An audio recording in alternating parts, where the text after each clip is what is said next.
What's up, guys? Jason here at the Players Club in Burbank, California, bringing you a lesson on how to hybrid pick, a technique that I feel is one of the most important techniques that a guitar player can have in their soloing arsenal. It's a really, really cool technique. You're probably doing it, or you're probably already doing it, or you've seen somebody that's done it. I've done another video on how to hybrid pick showing a lick, but some of you have been requesting maybe a little bit more detailed way of executing it, so here we are. Just real quick, some housekeeping. Thanks to our sponsor, Guitar Hoodie. You can see this thing right here covering my Telecaster, and it protects from if my arm is sweating, if it's hot outside, or maybe I have a drink and just something drops, whatever. It's just this little hood that protects the top part and the back part of your guitar, so it avoids the belt buckle rash that we get on our guitars. If you sign up for our newsletter, we're doing a giveaway of a few more guitar hoodies, and I'm sure you'll be able to find a link to pick one up for yourself if you want to do that. Also, if you're a new subscriber or a new visitor and you haven't subscribed, please do so. I'd appreciate it. We're trying to get up to 1,000. We're getting real close. Appreciate you guys' support out there. So here we go. Hybrid picking. What the heck is it? Well, it's when you use your pick and one of your other remaining fingers at the same time. So here's an example. You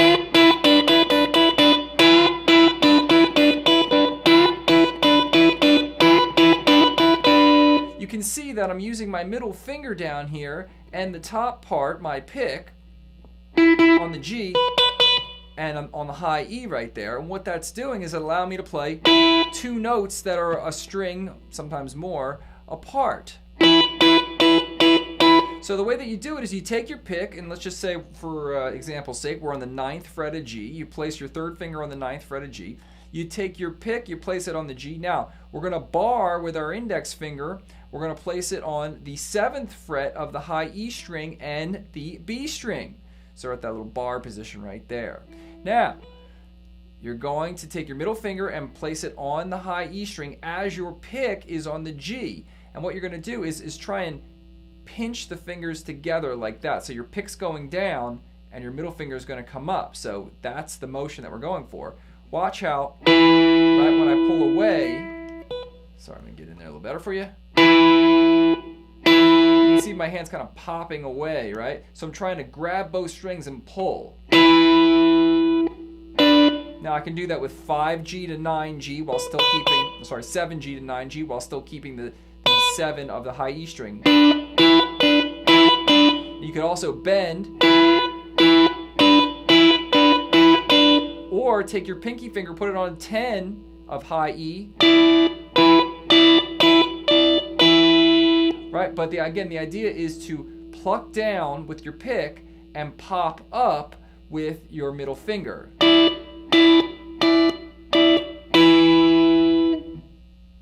Now you can do that anywhere on the guitar, like as long as harmonically it makes sense. But the idea is you're playing melody, right? You're playing one string, playing one note, and then another string is playing another note, harmony, and it just creates this really awesome sound. So that's it. That's how you do it. There's really no secret to it.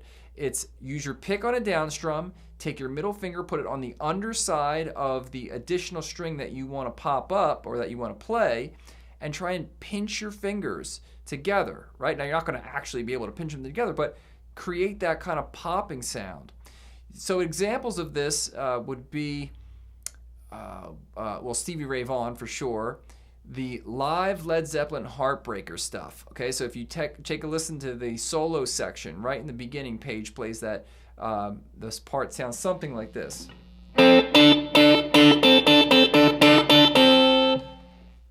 You'll also hear it on Since I've Been Loving You, the Page and Plant unleaded version. So he's in the beginning part, he goes, and then there's a Page and Coverdale, it's a Coverdale Page record. I think it's called Boys Are Feeling Hot Tonight or something like that. If you listen to it, that's what he's doing, hybrid picking. So fire off some comments if you have any more questions, and if you want me to look at what you're doing and get some feedback, then subscribe to the newsletter. You'll see my email in there. You can also leave me a message here, and I'll take a look. Until then, guys, see ya.